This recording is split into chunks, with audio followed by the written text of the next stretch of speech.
balanced environment. And only one developer can turn this vision into reality. Ayala Land.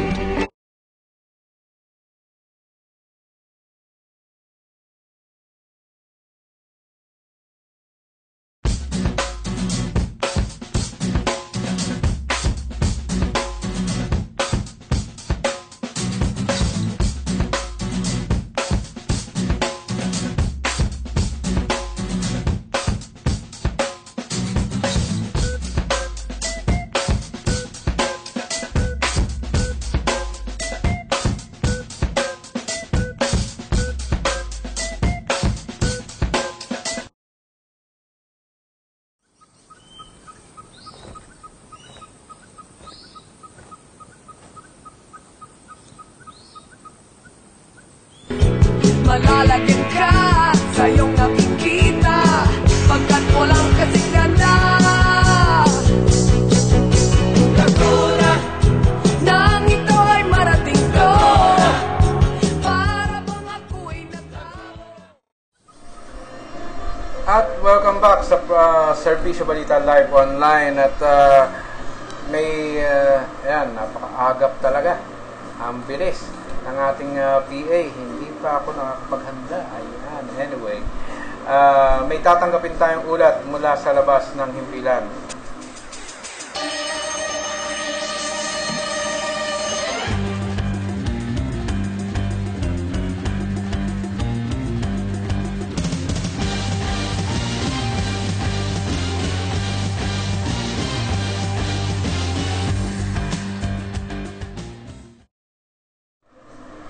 At may tatanggapin tayong pag-uulat mula dyan sa NCR sa kasama nating si Edward Flores. Edward, magandang gabi. Isang barangay Pasay, matapos madamay at presensya sa kanang soste ng tangkap tulungan ng kanyang kasamang kasapat na binaril sa kalawang tenga na tumagos naman sa kanyang kanang tenga. Habang tinamaan naman ng sigaw na bala si Bill Garcia, 16 anyos sa likod sa hangin ng kanuman habang naglalaro ng basketball sa campus din Binondo, Manila, alas 8:41 ng umaga. Nakina ng biktima na si X. Alexander sa pagkilala na 46 anyos sa 359 Alonso Street, Binondo, Manila. At kagawa siya si Roque, 46 anyos sa Ospa sa Binondo Street, Binondo, Manila. Ayon kay Estado Richard Iscarlan ng FPD Homicide Section, sinarin ng suspect na si Christopher Malaspasa, 38 anyos, tungkol sa Granada Station na isang gun for hire killer, si Roque at ginamay na rin Kabanaga na nakakulong na ang suspect ngayon sa FPD Police Station 11. Samantala, isang Koreano sinaksak ng kanig na bakla sa Maynila. Nakilala ng biktima na si Yin Chang-Yin, 26 anyos, naninira sa resident Royal Palm Metro Bank Avenue, Pasay City. Habang nakilala naman ng suspect na Betty na si Gilbert Ayala, entertainer ng 2149 at Reyes Street, Quirino Avenue, Malangin, Manila. Ayon kay POP J. Jacob, investigator ng NPD Gaisa, tumanggi makipag-check ng naturang Betty matapos madiskubre ng biktima na isang panisyan pangako kung saan nawiyak ng batalo habang nakapulot ng basag na aso yung suspect at agad na sinaksak ng biktima sa loob ng room 303 ng Soho Hotel, Patining Malapit, Manila, alas 11 ng umaga. Humingi ng sakto ang biktima sa gwardiya ng hotel na agad naman nadakit ng suspect at nakatigil sa NPD Gaisa. Ito si Edward Flores, Serbisyo sa Bayan, ito lang sa Serbisyo Balita Live Online. Ayan, maraming salamat kasamang Edward Flores. Ayan, at mukhang nakaloko yung baking. Grabe yung baking yun, ha? Yeah. Koreano pa sinaksak. Ayan, at siguro nabisto kasi na ayan. Baking siya. Anyway, at yan, mabalik tayo dun sa kay Fire Marshal Agonos.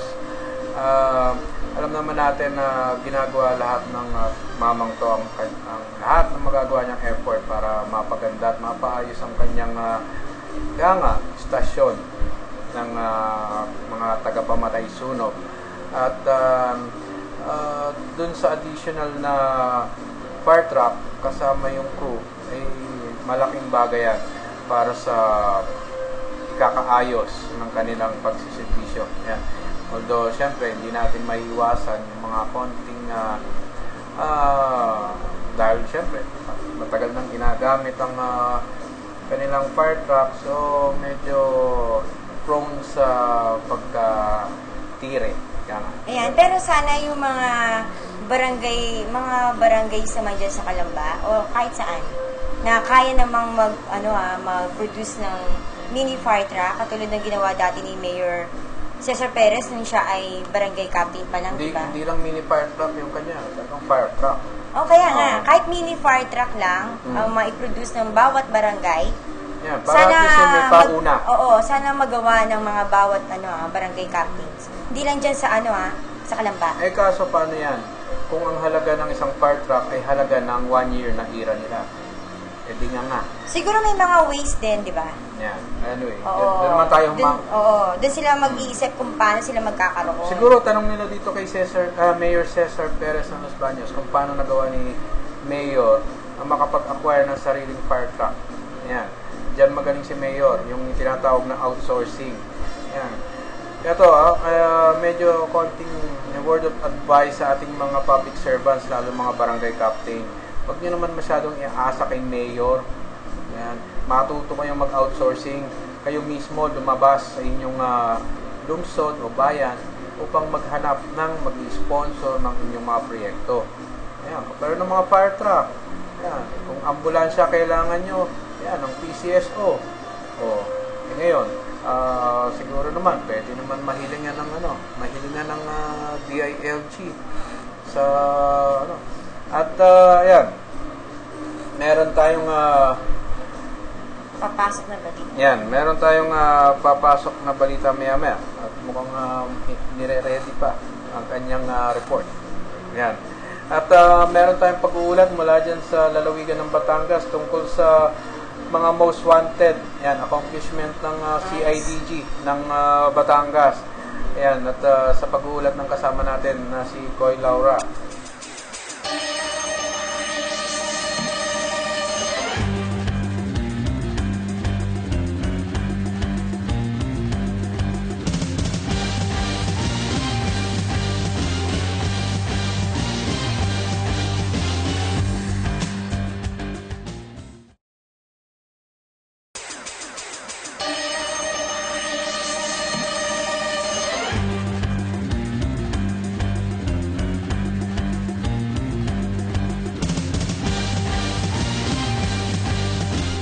At tanggapin natin ang pag-uulat ni Coy Laura dyan sa lalawigan ng Batangas. Coy, magandang gabi. Magandang gabi kasama ng Arcel. Dalawang magkasunod na search warrant ang sinubuan ng Regional 4 Criminal Investigation and Detection Unit ng Batangas na pinangungunahan ni Police Chief Inspector Benji Magallanes Calapit at Police Signal Inspector Ronnie Espeso Bolpo at Palayan Municipal Police Station sa Barangay Pampaga, Palayan, Batangas noong Hulyo 19, taong pangkasalukuyan. Nadakit ang unang suspect na nagngangalang Cesar Credito E. Andino, 40 years old, may asawa, driver at residente ng Barangay Malanay, Palayan, Batangas. Sa kung alas 4:40 ng hapon, nang madakit ang unang suspect na si Andino na may search warrant para sa kasong Republic Act 10591 na inisyo ni Honorable Judge Cristino Judith ng Regional Trial Court Branch 10 ng Palayan, Batangas, nakuhanan umano ang suspect ng isang pirasong improvised sa pistola ng 12-gauge shotgun. Habang ang ikalawang suspect ay nahuli naman na kung alas 4 ng hapon na nagangalang Victorio Arevalo E. Estelade, 49 years old, may asawa, kita ring driver ang tukong Barangay Coral ni Lopez, Calaca, Batangas, na may search warrant naman para sa kasong Republic Act 10591 at violation of Republic Act 9165 Section 12 at Article 2 of Republic Act 9165 na inisyo rin ng parehong hukom. Nakuhanan naman ang ikalawang suspect na si Estelade ng isang pirasong pistola ng kalibre 45, 2 piraso ng magazine, 18 buhay na bala, 3 piraso ng heat-seal transparent plastic sachet na may hinihinalang shabu, isang small brown coin purse, isang improvised na toter, 2 rolyo ng aluminum foil strip, isang burner at isang plastic na hair spa container. At nakustudiya na ng Batangas Criminal Investigation and Detection Team ang mga suspect at sasampanan ng mga kaukulang kaso ang laban sa kanila at kanilang kakaharapin.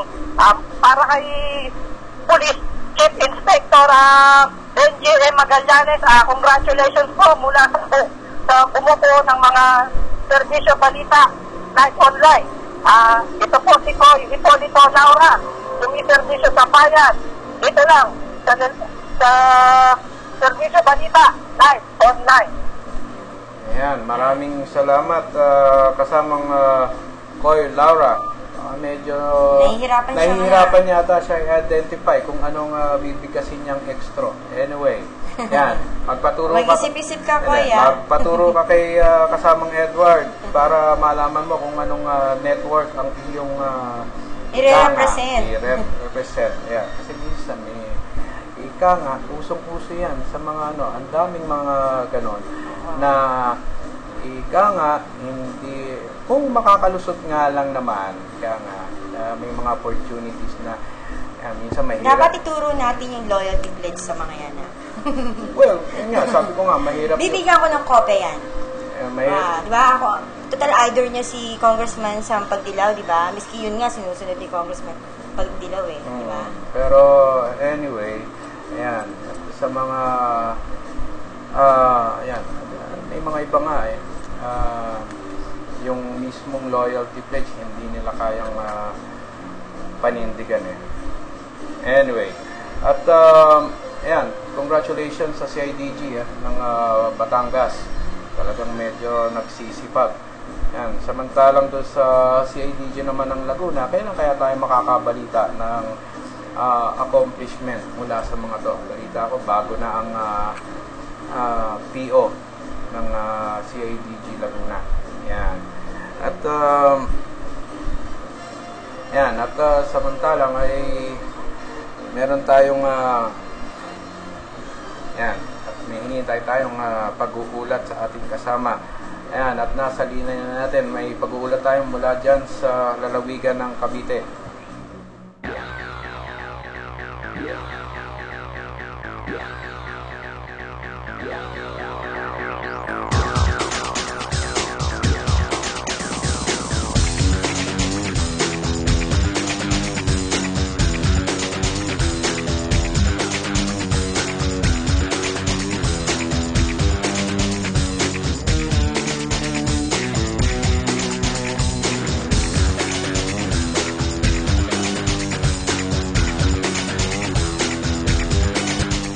At tanggapin naman natin ang pag-uulat ng ating Lady Expose, si Beth Salinas dyan sa lalawigan ng Cavite. Magandang gabi, Ate Beth.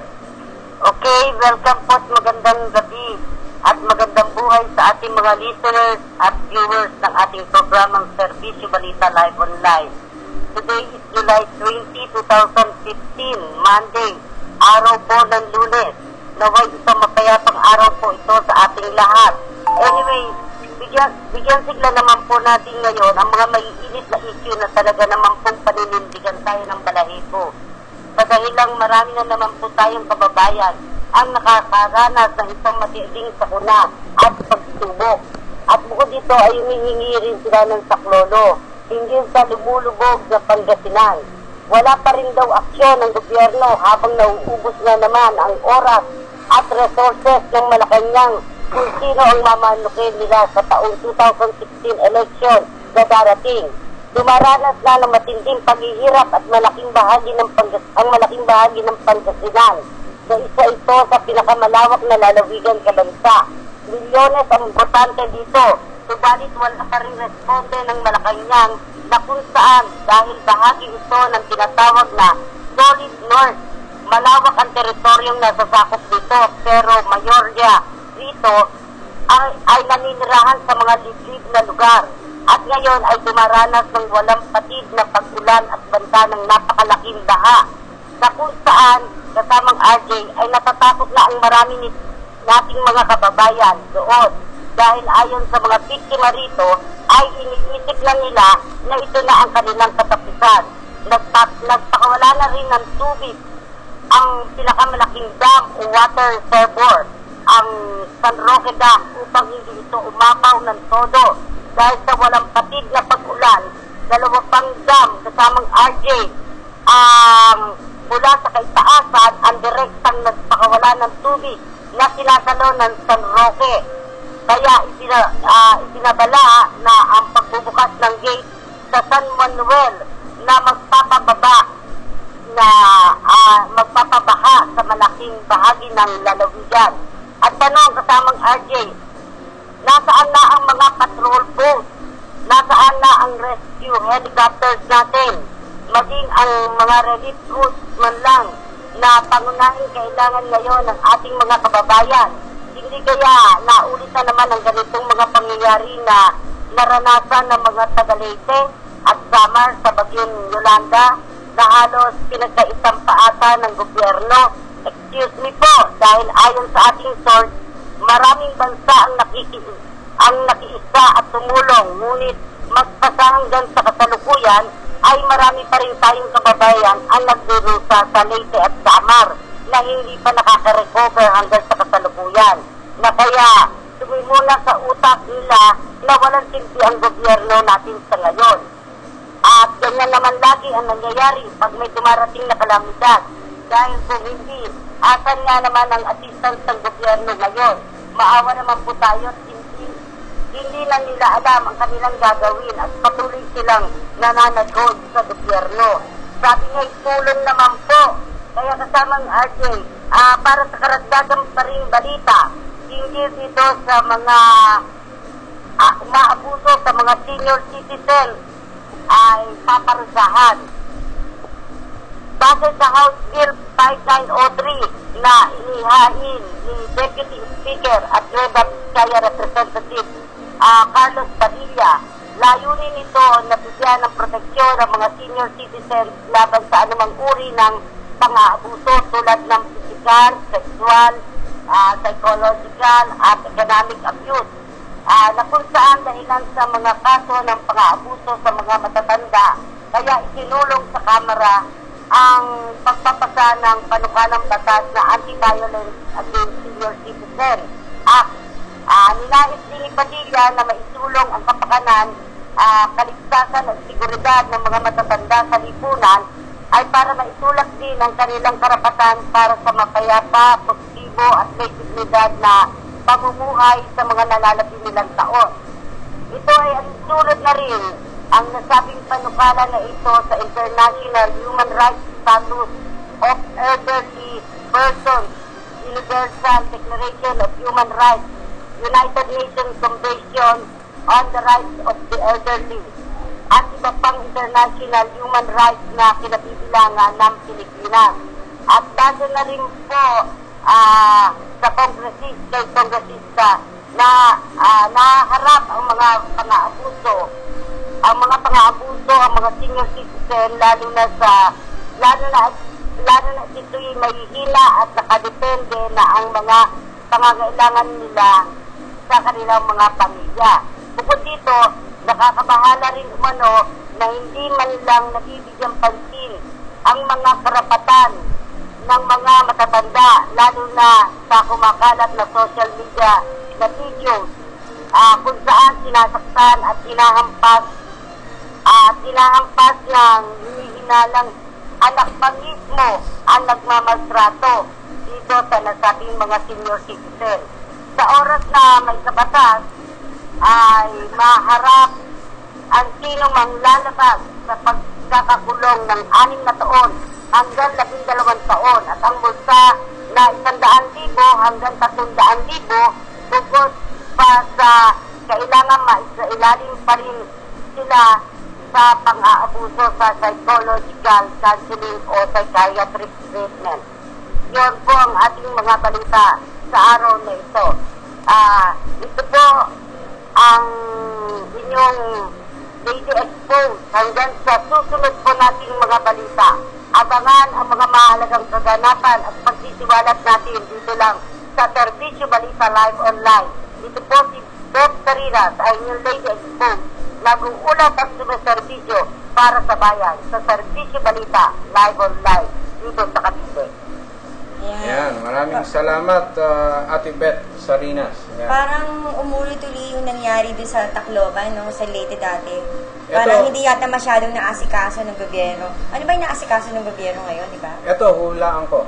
Tanong lang. Question, hindi ba ito ay baka? Kayo ba ay kapartido ng liberal? Yan. Baka Tanong lang. hindi. Baka hindi. Katulad nun, sa Tacloban, hindi kasi kapartido. Itong si Mayor Romualdez ba yun? Oo, ano sa Tacloban. Ayan, kaya medyo atat na ibigay ang pinaparelinquish ang kanyang pwesto at itong si Secretary of Internal Local Government na si Mar Rojas ang gusto mag-take over. Aba, ayun. Noong una, medyo nakakagulat. Bakit maggagawa ng sulat tong si Mayor Romualdez na siya'y hindi na niya kayang patakbuhin ang kanyang bayan sa gitna ng kalamidad? Aba, questionable nga yun. May tumuktok. Talaga namang medyo may nagalit. No? Ayan. At nang lumaon, ayun, ang lumabas sa dami ng financial at material at food aid na mula sa iba't ibang bansa. Ang question, kulang pa rin. Hindi, ang naging question, nasaan ang 2 billion in cash donation? Dapat sana na-rehabilitate na ng gusto ang Tacloban. Ayan. Okay, tsaka parang parang hindi masyadong nalabas to sa media. Parang mini-media blackout niya yata yung nangyari. O baka hindi makarating dun yung mga TV crew. Ewan ko. At saka diba dapat, pag panahon ng kalamidad, ito dapat ang priority ng mga public servant natin, diba? Oo, at saka, ewan baka naman hindi natin nasubaybayan. Baka naman nailabas rin yung balitang yan. Kaya nga, nabigyan ng komento ng ating kasamang si Beth Sarinas. Pero hindi ganun hindi ganun exposed, diba? Exposed, so intensified ang kasi dapat kita mo yan sa clamor. mga Facebook man lang, kita mo yung mga pictures dyan, ganun nangyayari, di ba? At baka naman walang signal. Malimit yan. Walang signal, o kaya walang kuryente, kaya hindi makapagbato ng update tungkol sa Pangasinan. Pero ito, panawagan. Total, ang ating namang programa, Serbisyo Balita Live Online, ay internationally viewed. Siguro naman, dyan sa mga batang Malacanang, yan, o kung sino mga bata ng pamahalan dyan, baka naman pwedeng bigyan natin ng pansin ang lumulubog na Pangasinan dahil kabahagi pa rin ng Pilipinas yan. Yan, itong kay Secretary Mar Rojas, baka gusto mo na mga umaksyon ngayon, medyo papogi ka naman kung gusto mo talagang tumakbo bilang presidente. Pakita mo na kung ano magagawa ng isang sekretaryo ng internal and local government. Ayan. Ang mahirap sa iba nating mga kapag ni Senator Trillanes, Senator Cayetano, yan, umaksyon kayo yun. Mga tatakbong vice presidente, di ba? Ngayon kayo magpakitang gilas,